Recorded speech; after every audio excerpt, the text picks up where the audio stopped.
Hey hey, coucou tout le monde, j'espère que vous allez bien.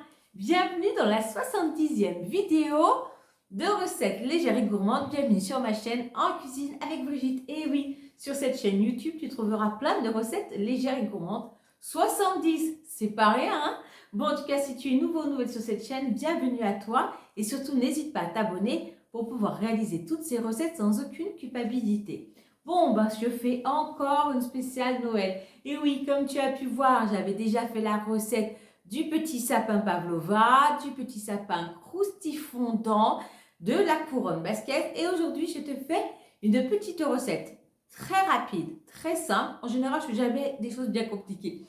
Et tu vas voir, tu peux la décliner en sucré ou en salé. Aujourd'hui, je te propose une version sucrée. Ce sont juste des petits samosas qu'on va faire de tailles différentes et positionnés de façon à faire un joli sapin. Voilà, je te mets la liste des ingrédients, va mettre ton tablier et rejoins-moi en cuisine. À tout de suite.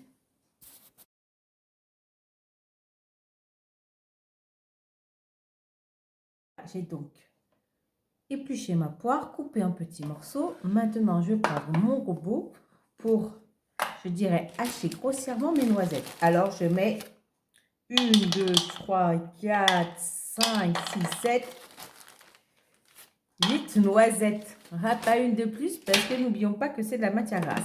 Je vais mixer ça légèrement, vraiment histoire de les couper qu'un tout petit peu et on se retrouve tout de suite après. Et j'ai vraiment fait ça grossièrement, hein. Il en reste encore des morceaux pour qu'on puisse les sentir dans la compotée. Donc là, je vais vous amener du côté du feu et on va compoter notre poire, nos noisettes avec notre touche de cannelle. À tout de suite. Alors là, on va faire compoter nos poires. Là, moi, je le fais dans le wok juste parce que vous puissiez bien voir la cuisson. Mais sinon, vous pouvez le faire dans une casserole. Donc là, je vais verser mes poires. Voilà. Que j'ai coupé en petits dés. Je vais y rajouter mes noisettes. Que j'ai hachées grossièrement. Voilà. Je vais saupoudrer tout ça de cannelle. Alors, c'est vraiment le goût. Si vous n'aimez pas la cannelle, remplacez par quelques gouttes de vanille. Et là, pour que ça cuise tout doucement, j'y mets vraiment un fond d'eau. Vous voyez, même pas la moitié d'un petit verre. Je remue bien. Si vous aimez un goût plus sucré, rien ne vous empêche d'y rajouter de l'édulcorant. Mais pour ma part, parce que je suis une grande gourmande et ça, je ne vous l'apprends pas, je vais me rajouter à tout ça un petit bonbon caramel sans sucre qui va fondre gentiment, apporter une belle caramélisation. Donc là, je rajoute mon petit bonbon. C'est un petit bonbon à 6 calories par bonbon. Donc, vous voyez, c'est pas énorme. Je vais le placer là, bien au fond. Et puis, je vais couvrir et je vais attendre que ça cuise tout doucement, mais gentiment. Allez, à tout de suite. Alors, là, tout petit mélange a bien mijoté. Je le réserve. J'ai pris ma feuille de brique. J'ai coupé 3 bandes de tailles différentes. Il faut qu'elles aient une différence, alors, en hauteur de facilement 1 cm. Je ne sais pas si vous voyez la différence, voilà, entre les deux. Et donc, j'en ai fait 3, ce qui fait qu'elles sont toutes un peu plus petites les unes que les autres. Je vais déjà farcir la plus grande, celle qui fera la base de mon sapin. Je vais y mettre un peu de ma compotée au milieu. Ne remplissez pas trop parce que plus vous remplissez, plus c'est compliqué à plier. Donc là, on remplit et on fait le pliage du samosa, c'est-à-dire je prends l'extrémité et je ramène. J'essaie de toujours bien appuyer pour que ça me fasse bien mon beau triangle. Voilà. On ramène bien. Et hop, à nouveau, on replie. Voilà. Dernier pliage. On essaie de toujours bien garder cette forme triangulaire. Vous voyez? Et là, ce qui reste, le petit rabat, je le rentre dans le dernier. Hop. Je ferme comme une enveloppe. Voilà. Et là, j'ai mon beau triangle qui va me servir de base pour mon sapin.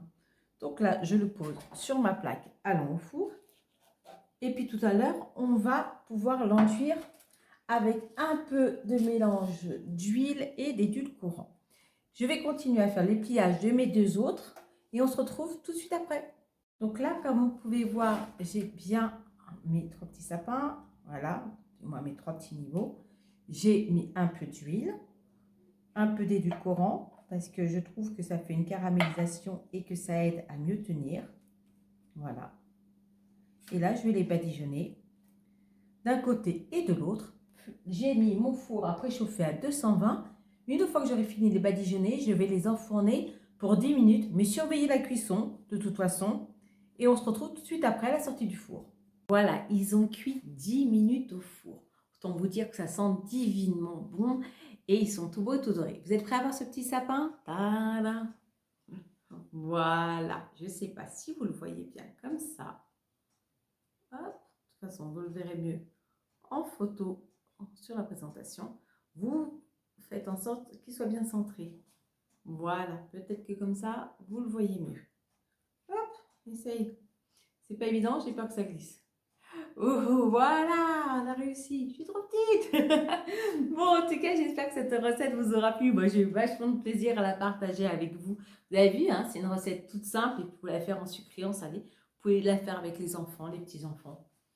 Voilà, une petite recette sympa à faire comme ça pour un goûter quand on a du monde à l'époque des fêtes. Voilà. Bon, ben, j'espère que cette recette t'aura plu. Moi, j'ai été super contente de la partager avec vous. Là-dessus, je vous fais d'énormissimes bisous. Je vous dis à très vite pour de nouvelles vidéos. Ciao, ciao!